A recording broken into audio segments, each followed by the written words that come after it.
I'm Viola, and what I'm about to tell you, your grandmother knew this. The question is whether anyone told you.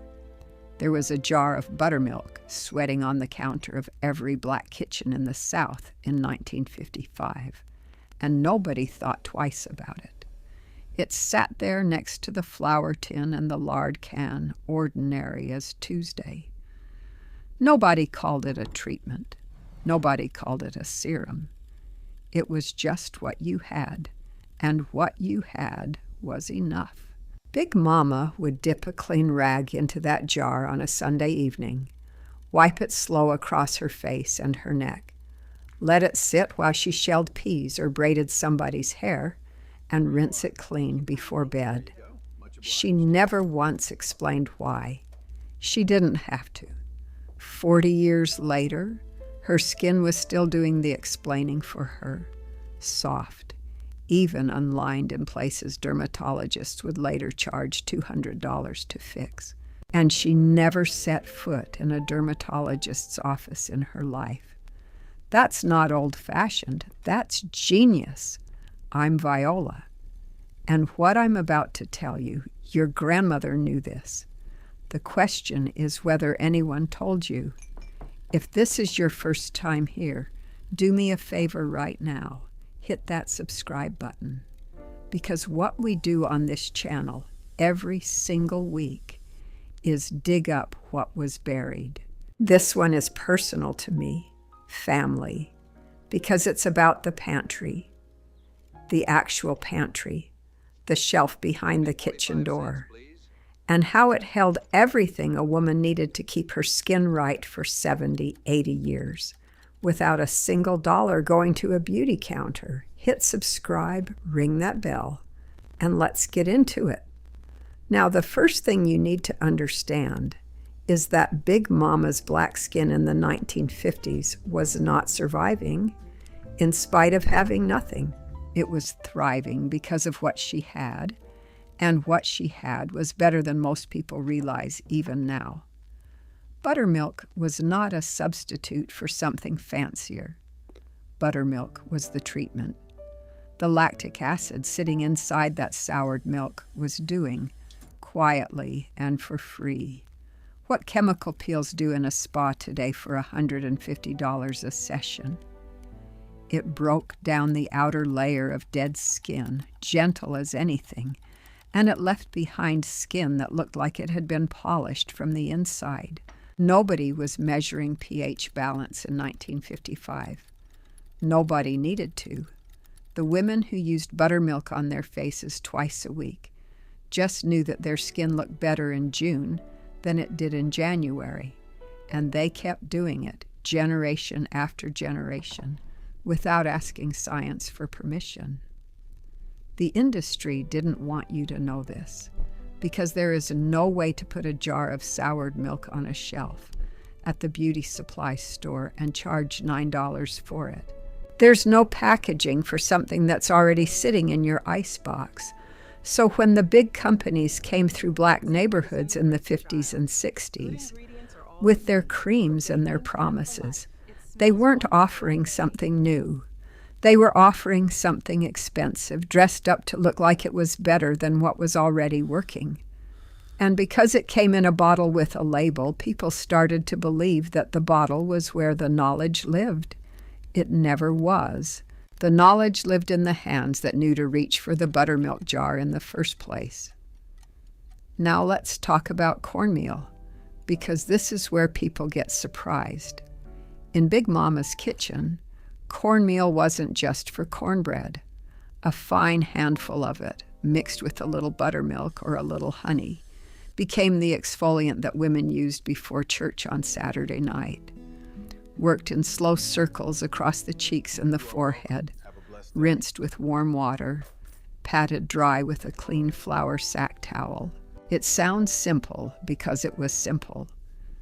But the texture of cornmeal is exactly what you'd want if you sat down and designed a gentle physical exfoliant from scratch. Fine enough not to tear the skin, coarse enough to actually lift away what needed lifting. Black grandmothers weren't reading dermatology journals to figure that out. They were paying attention. They were watching what worked and passing it down. And that kind of knowledge, earned through observation across generations, deserves more respect than it gets. This was passed down, not written, passed down. And that's exactly why it disappeared from so many households by the 80s and 90s. Written knowledge survives because it sits on a shelf, printed, waiting to be picked back up. Oral knowledge only survives as long as somebody is willing to sit at the table and listen.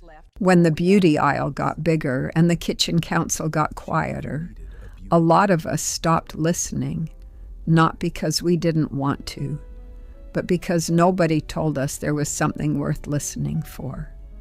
Cocoa butter is where I want you to slow down with me for a minute, family, because this one gets treated like a luxury item now. And it was never that in Big Mama's house. It was a staple. You could buy a tin of raw cocoa butter for next to nothing at the corner store, and it sat in the bathroom cabinet next to the Noxima, doing quiet, unglamorous work every single night. She'd warm a small piece between her palms until it went soft and clear, and she'd press it into her elbows, her knees, the corners of her mouth, anywhere the year had been hardest on her. It sealed in whatever moisture the day hadn't already stolen. Nobody was calling it a barrier cream. Nobody needed a marketing term for something that had been doing its job since before anybody in that kitchen was born. Here's what the science is only now catching up to, and I want you to sit with this one.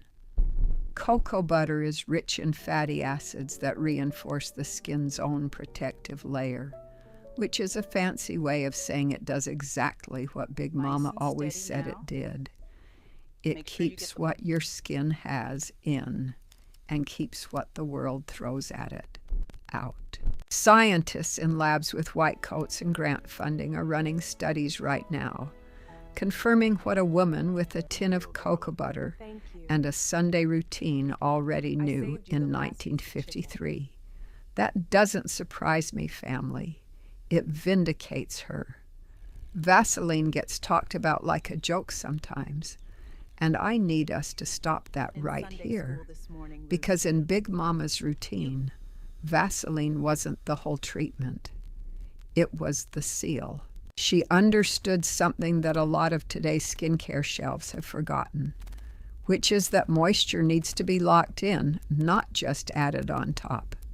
So the order mattered. Rose water first, to calm and refresh the skin after a long day. Then something with substance, the cocoa butter or a little castor oil warmed between the palms, worked in gently, and Vaseline last, a thin layer sealing all of it in, so the work of the last 20 minutes didn't evaporate by morning. That's not primitive. That's a skincare routine with a logic to it that most modern three-step systems are still trying to reverse engineer and sell back to you in 3 separate bottles. Now let's sit with castor oil and witch hazel for a moment, because together they were doing something a lot of us didn't have language for back then and don't fully appreciate now. Witch hazel, pulled straight from a brown glass bottle that sat in nearly every black bathroom cabinet in the 50s, was the toner before anybody called it a toner. A little dabbed on a cotton ball, swept across the face after washing, tightened the skin, and calmed whatever the day had irritated. And castor oil, thick, dark, almost intimidating if you'd never used it, worked into the skin at night, particularly around the eyes and along the jawline, doing slow, patient work while she slept. The two of them together, morning and night, were addressing exactly what modern dermatology now spends a great deal of money addressing: balance, tightening what's loose, softening what's dry. Doing it with 2 ingredients that together cost less than a cup of coffee costs today. Child, this is not something they taught in school. Nobody sat Big Mama down in a classroom and explained the chemistry of tannins and witch hazel, or the fatty acid profile of castor oil. She learned it the way all of this was learned, from a woman who learned it from a woman before her, tested against real skin, real weather, real years, and kept because it worked. That's not folklore. That's data. It just wasn't collected in a lab.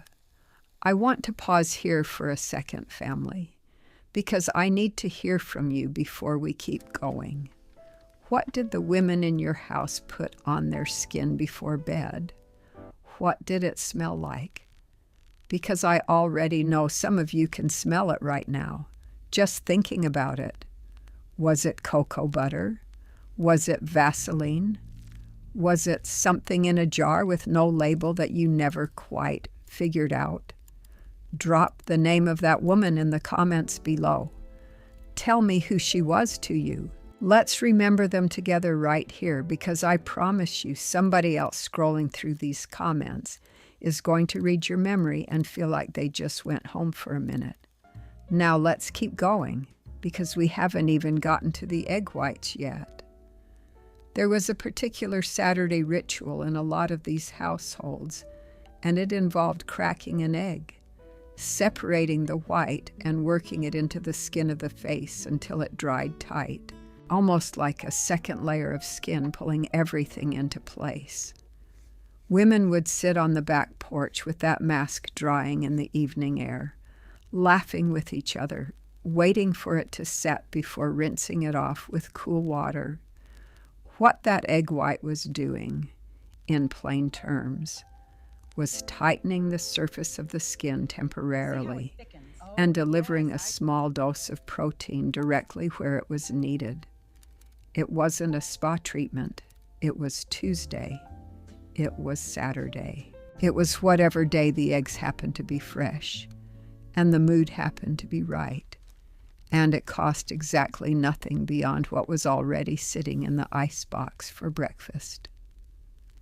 The beauty industry, when it finally noticed black skin as a market worth targeting, and that took decades longer than it should have, family, let's be honest about that, didn't come in offering egg whites. It came in offering tightening serums and protein complexes, charging real money for something that had been sitting in the icebox the whole time. The industry didn't discover anything. It repackaged what it found and sold the packaging back to the very communities who'd been doing the original work for free for generations without ever asking for credit. Apple cider vinegar deserves its own moment here, because this one is quietly one of the most sophisticated things sitting in that pantry. Diluted with water, dabbed on with a cotton ball after washing, it was doing 2 things at once: balancing the skin's natural pH and working as a mild antibacterial agent right there on the bathroom shelf. No prescription required. Big Mama used it particularly in the summer months, when the heat brought out oil and breakouts that the humidity made worse. She didn't call it a toner. She didn't call it anything. She called it a little vinegar water, said it plain, used it faithfully, and moved on with her evening. Now your grandmother knew this. And here's the part that still gets me every time I think about it. She knew it without a single study to back her up. She knew it because she watched, because she paid attention to her own skin, the way you'd pay attention to weather or to a garden, adjusting what she used based on the season, the humidity, how her skin was behaving that particular week. That kind of attentiveness is its own form of expertise. It doesn't come with a diploma. It comes with decades of quiet observation, and it deserves to be called what it is, knowledge earned the hard way and passed down the only way that mattered. Which brings me to the windowsill and to the aloe plant that sat there in nearly every one of these kitchens, because I promised you at the start of this video that the answer was always in the pantry. And I want to bring you all the way back to that now. That plant on the windowsill wasn't decoration. It was medicine sitting in plain sight. And everybody in the house knew exactly what to do when somebody came in from the yard with a sunburn or a scrape or skin that had had a hard week. You'd snap off a piece of that leaf, split it open, and there it was, clear, cool, ready. No trip to the drugstore, no waiting. The plant just sat there patient, doing its job whenever it was called on, the same way the whole pantry did. Cucumber slices from the icebox, cool against tired eyes after a long day of standing over a hot stove. Aloe from the windowsill, split open and pressed into skin that needed calming. Buttermilk from the same jar we started this whole video with, still sweating on the counter, still doing exactly what it had always done. That's not old-fashioned, that's genius. And it was never about having less. It was about knowing more, using it well, and never needing a bottle with somebody else's name on it to prove that the work was real. Family, I want you to hear this clearly before we close out. This was never about being unable to afford something better. There was nothing better. The pantry was the laboratory. The kitchen was the apothecary. And the women who ran both of those rooms were practicing a kind of chemistry that took the rest of the world decades to catch up to, using ingredients they grew, bought for pennies, or kept on hand for cooking anyway. Nothing about that was lesser. Nothing about that was a substitute for the real thing. It was the real thing. We need to bring this back. Not because it's nostalgic, though it is, and not because it's charming, though it's that too, but because it worked, and because somewhere along the way, a lot of us were made to believe that what worked in our grandmother's kitchens was something to be embarrassed about, something to graduate out of once we could afford the bottle with the fancy label. That was never true. That was a story the industry needed us to believe, so we'd stop trusting the pantry and start trusting the shelf. My mother's mother never once set foot in a beauty supply store, and she went to her grave with skin that women 30 years younger were envious of. Not because she had a secret nobody else could access, because she had attention, patience, and a pantry full of things that had been working for generations before anybody thought to put a price tag on them. That's not a story about scarcity. That's a story about mastery. So the next time you walk past a pantry shelf, your own, or your mother's, or your grandmother's, if you're lucky enough to still have her, I want you to look at it a little differently. That buttermilk, that cornmeal, that cocoa butter sitting in the back, half forgotten. That's not the poor version of skincare. That was always the whole thing. We just stopped being told that. I'll see you next time, family.